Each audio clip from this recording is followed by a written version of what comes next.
Konami has been the subject of much debate for probably many years now. Whatever happened with Hideo Kojima? Will we ever find out the whole story? The answer is probably no on that one.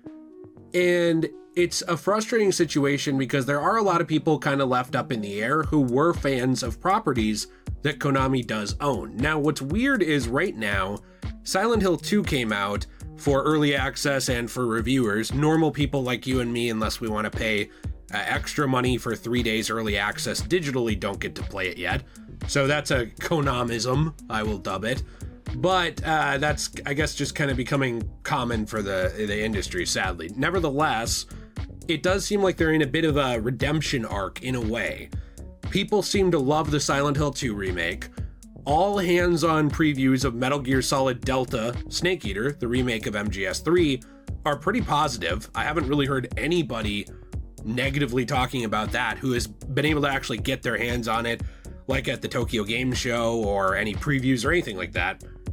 And it does seem like Konami representatives and the developers actually working on these things, especially Metal Gear Solid Delta, and the people who used to work with Konami who are lightly attached to things like Silent Hill 2 even, all of those people are pretty much saying the right things right now. But I did want to say that I am right now, as of recording this in October of 2024, actually really impressed with the transparency from Konami.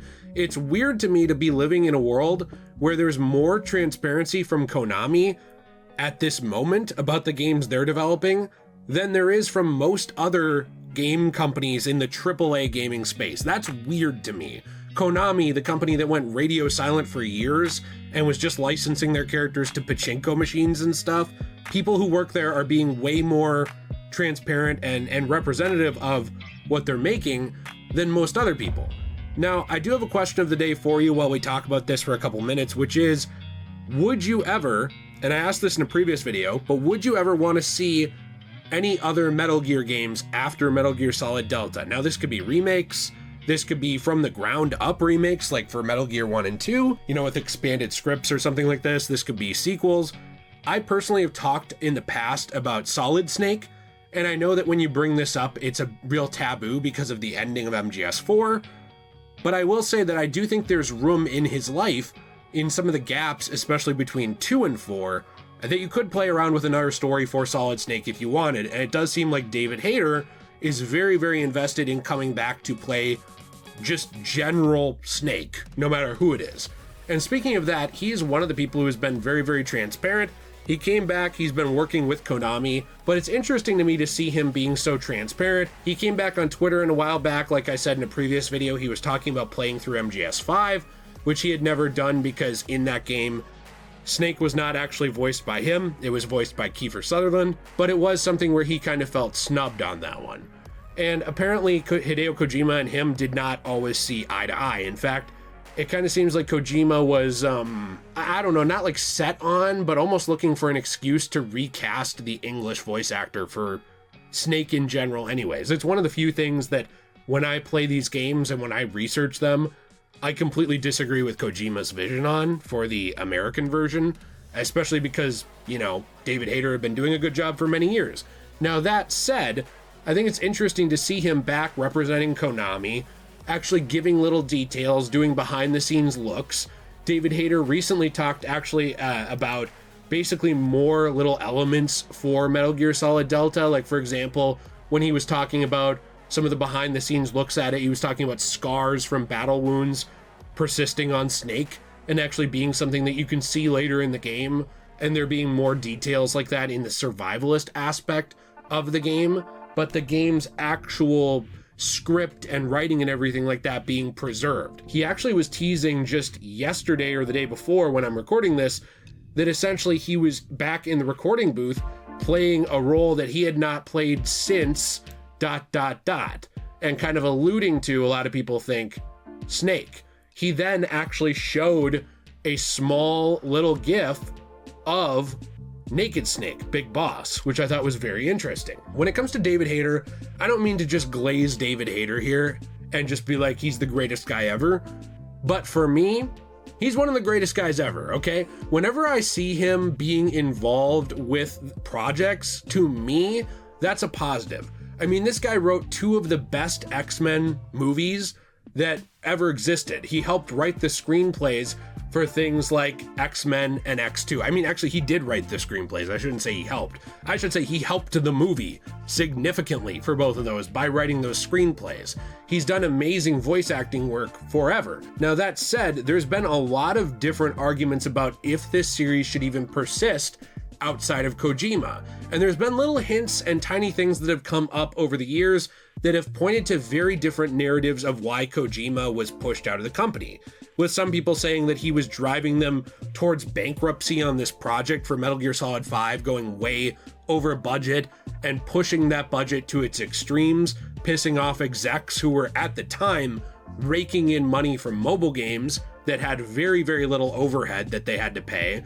So obviously you can see them looking at that and saying, well, this is low risk, high reward, whereas we're now dumping money into this game that I think is amazing, by the way. That's not to slander Kojima, it's just that's one of the narratives that's come up. There was also a lot of stuff about the fact that he was mistreated. You know, he was kind of ignored. He was basically like a lot of people who did not get along well in the company culture were put on things like cleaning duty, almost treated like janitors, which if you sign up to be a janitor, more power to you. Probably a job that I wouldn't have the stomach for, but it's not something that you sign up for if you're a game developer, right? It's not something that should be used as a punishment, but it was allegedly something that was being used as a punishment at Konami.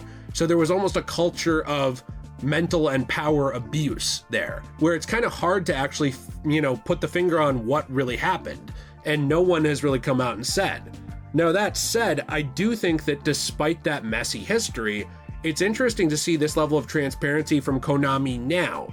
You have people like Noriaki Okamura, who actually was a producer on several Metal Gear games in the past. He produced MG Acid 2, he produced Portable Ops, he produced the graphic novel, he actually produced Portable Ops Plus.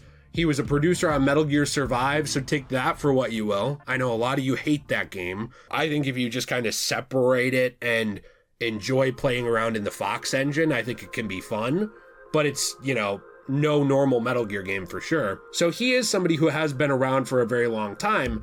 I think it's interesting to see him giving these interviews and being very, very transparent and upfront with what's going on with Konami. With even Okamura saying things like, please keep watching and please keep us honest, saying we want the players to be able to judge for themselves whether this new team is right for the job of keeping Metal Gear going. Talking about how difficult it would be to remake certain Metal Gear games if they wanted to.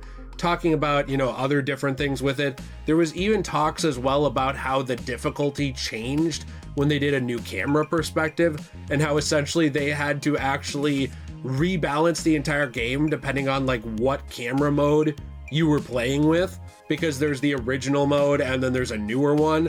And I found this very interesting to actually see this, because these aren't the kind of things that you would really get, I think, in the past at Konami. Now, Kojima was a very good public face of Metal Gear. He was a very good storyteller, I think. And, even games that Okamura produced, games like Portable Ops, right? Still, Kojima was lightly involved, almost in, I would say, kind of a George Lucas-y standpoint, where it was helping with the story, but not really very hands-on. So I find that interesting that even in some of those games where Kojima wasn't that involved and other people were, he still did have a small part to play that was integral. So then it makes you wonder, okay, well, is this something that can work outside of him? And Okamura has been talking about this and being very, very open. And I believe he even said recently that it would be a dream to work again with Hideo Kojima. So that's something that I would not expect. This is a Japanese company. I am not a Japanese person myself, but I will say that one thing I've noticed, especially with Japanese companies, is that they are pretty adamant, steadfast in their decisions. They don't apologize unless it's something very, very severe.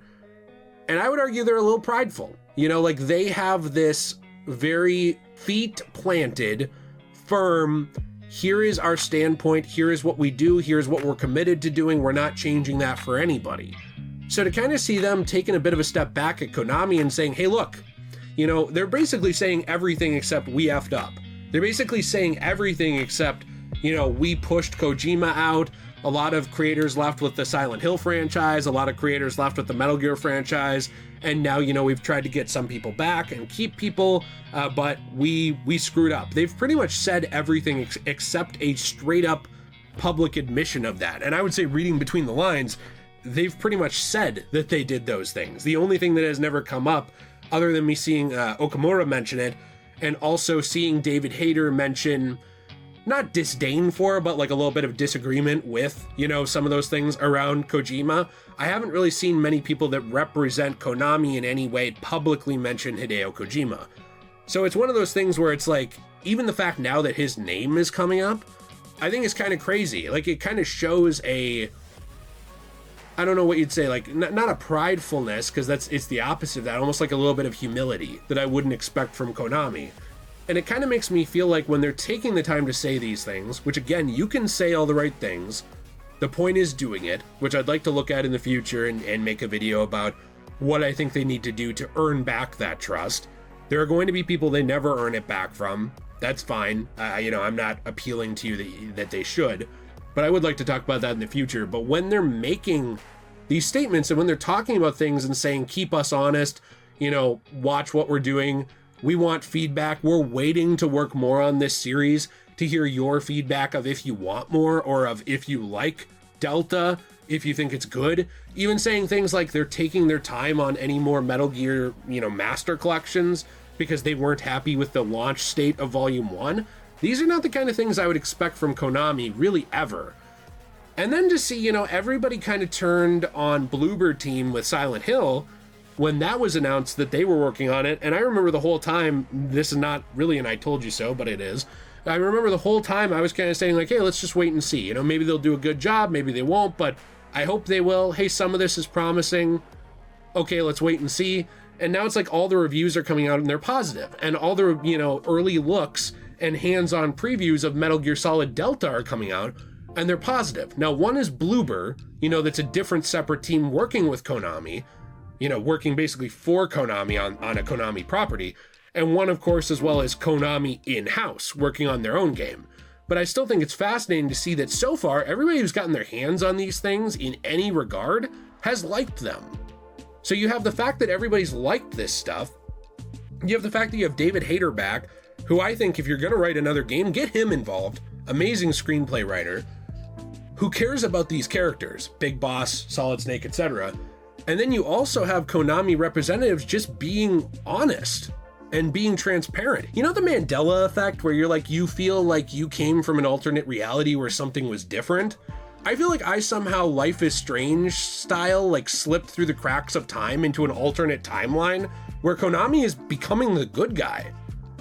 It's bizarre. I don't know what's happening. Now there's still Konamisms as well that I think are being embraced by the entire industry at this point. Like, for example, shoving random cosmetic joke masks into Silent Hill 2 Remake and making a 3-day early access BS thing.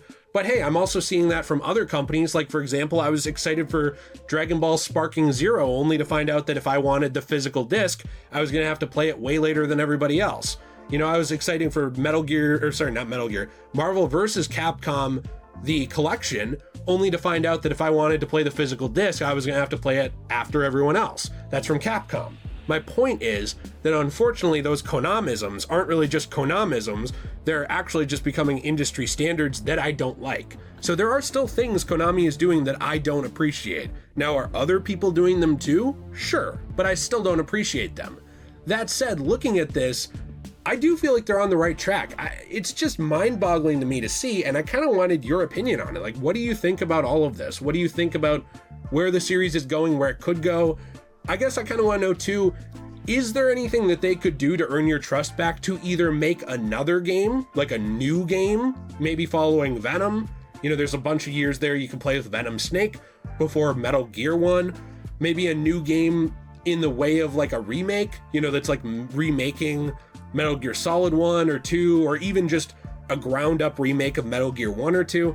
I'm interested in those things because that's something I want to talk about in the future, is what I personally think for me as a fan of the series and as someone who, you know, reads your comments, would think that they would need to do to earn that trust back. But I'm interested. Some people, I think They lost the trust when Kojima went out the door. Those people's interest in Metal Gear went out the door with him. That's fine, I understand, just like some people feel that way about Star Wars with George Lucas. But for me, if you can make it good, I'm interested. I'm just worried that you can't make it good. But so far, all reports have been positive, and it's weird. It's very odd, but I'm happy about it. It's just weird. So if you enjoyed this video, you want to leave a like, subscribe, let me know what you think in the comments down below. I do appreciate that very much. I'm interested in your answer to the question of the day. I do have a Let's Play channel, Degenerate Plays, where we actually play through a lot of games. We played through Metal Gear Solid 1, we've played through Metal Gear 1, playing through Metal Gear 2 in the near future actually as well, so there's stuff over there that's in the description and in the pinned comment. We also do have our own store, cosmobunny.shop, where we actually make coasters, keychains, trays, and more. These are from repurposed comic books, manga, magazines that have all been damaged. These are like paper that is not able to be sold because it's like in comic book form, magazine form, etc. And it's been damaged, maybe it's been left in someone's attic forever, maybe it just has seen better days. And what we do is we take those things and instead of letting them end up in some landfill somewhere, we actually use them, we preserve a piece of that art in new transformative art that we make here.